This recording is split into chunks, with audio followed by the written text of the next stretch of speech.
దేశానికే హైదరాబాద్ తలమానికమన్నారు కేంద్ర హోంమంత్రి కిషన్ రెడ్డి. కేంద్ర పర్యాటక శాఖకు చెందిన 50 కోట్ల నిధులతో లేజర్ షో నిర్వహిస్తున్నామన్నారు. హైదరాబాద్ సంజీవయ్య పార్క్లో కోహినూర్ డైమండ్ చరిత్ర తెలిపేలా లేజర్ షోని ఏర్పాటు చేశారు. మూసీ నదిని లండన్లోని థేమ్స్ నదిగా మారుస్తామన్నారు జూపల్లి కృష్ణారావు. కార్యక్రమంలో నేతలు పాల్గొన్నారు.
ప్రజలను తెలంగాణ ప్రజలను హైదరాబాద్కు వచ్చేటువంటి పర్యాటకులను మనస్ఫూర్తిగా కోరుకుంటున్నాను.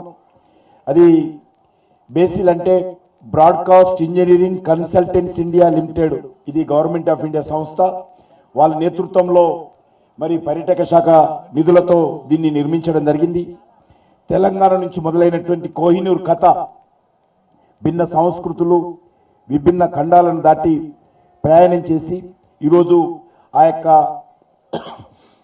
కోహినూరు మన యొక్క ఈ ప్రాజెక్టుకు ఎంతో ఉపయోగపడుతూ ఈరోజు మరి వాటర్ స్క్రీన్ పైన రంగురంగుల లేజర్ షోలతో ఈరోజు మనకు కనిపించబోతా ఉంది. ఇది ఒక చెరువు అలలపై లేజర్ షో ఆధారితమైనటువంటి లైట్ అండ్ సౌండ్ షో ఏర్పాటు చేయడము మన ఇండియాలో ఇటువంటి షో ఇంతకు ముందు లేదు. అటువంటిది ఇది ఇంపార్టెంట్, మొదటిసారి జరుగుతుందనే విషయాన్ని ఈ సందర్భంగా మనియేస్తూ, ఇది ఫస్ట్ ఫేజ్లో కోహినూరు, తర్వాత మనకి ఎప్పుడు అనుకుంటే అప్పుడు కొత్త కథలతోటి మరి దీన్ని మార్చుకోవచ్చు. కాబట్టి ఇది ఒకటే కాదు, నాకు తెలిసి నేను కృష్ణరావు గారు కూడా కోరుతున్నాను, వారు కూడా సహకరించి రెగ్యులర్గా ఈ యొక్క షోను మన హైదరాబాద్కు, తెలంగాణకు, ప్రజలకు, విద్యార్థులకు, చిన్నారులకు అందరికీ అలరించే విధంగా కథను మార్చుకోవాల్సినటువంటి అవసరం ఉంది. కొత్తగా మరి షోలు ఏర్పాటు చేసుకోవాల్సిన అవసరం ఉందని చెప్పి నేను ఈ సందర్భంగా మనవి చేస్తూ, ఇప్పుడు తెలంగాణ టూరిజం డిపార్ట్మెంట్లో నిధి అనే ఒక సంస్థ ఉంది. ఇందులో ఈ యొక్క హాస్పిటాలిటీ మేనేజ్మెంటు, టూరిజం మేనేజ్మెంటు, అట్లాగే అంటే వివిధ రకాల కోర్సెస్ ఉన్నాయి. అట్లాగే ప్రపంచం నుంచి వివిధ దేశాల వచ్చే వాళ్లకు ఇక్కడి ఏ టూరిస్ట్ ప్లేస్ తీసుకుపోయినా, ఏ చారిత్రక కథ తీసుకుపోయినా దాని చరిత్ర చెప్పకపోతే వాళ్ళకేం అర్థం కాదు. అందుకనే భాషలు కూడా నేర్చుకుంటే, వివిధ దేశాల భాషలు నేర్చుకుంటే అది కూడా ఒక ఎంప్లాయ్మెంట్ ప్రొవైడ్ చేస్తుంది. అంటే లండన్ పట్టణంలో మధ్యలో ఉన్నటువంటి థేమ్స్కి ఎంతైతే ప్రాచుర్యత, ప్రాధాన్యత ఉందో అదే స్థాయిలో మన మూసీ నదిని కూడా ఎన్ని వేల కోట్ల ఖర్చైనా సుమారుగా 56 కిలోమీటర్ల మూసీ రివర్ను గొప్పగా, అందంగా తీర్చిదిద్దాలన్నటువంటి ఆలోచనతో ఈ ప్రభుత్వం అడుగులు వేస్తూ ఉంది. తప్పకుండా వచ్చేటువంటి ఒక సంవత్సర కాలంలో హైదరాబాద్లో అయినా, తెలంగాణ ఇతర ప్రాంతాల్లో ఉన్నటువంటి ఈ పర్యాటక ప్రాంతాలు అవుతున్నాయో వాటన్నిటి కూడా ప్రాచుర్యం కల్పించి అవసరమైనటువంటి ఏర్పాట్లు చేసి వచ్చేటువంటి వాళ్ళకు కూడా వసతులు కల్పించే కార్యక్రమం చేసి తప్పకుండా వచ్చేటువంటి భవిష్యత్తులో ఈ టూరిజంను ప్రమోట్ చేసే కార్యక్రమం చేయడం జరుగుతుంది. మన యొక్క తద్వారా రాష్ట్ర ఆదాయాన్ని పెంచుతూ ప్రజల అభివృద్ధి కోసం, అట్లాగే ఉద్యోగాల కల్పన కోసం కూడా ఒక ప్రధానంగా ఈ యొక్క ప్రభుత్వం బడ్జెట్లో కూడా కేటాయింపు చేయించి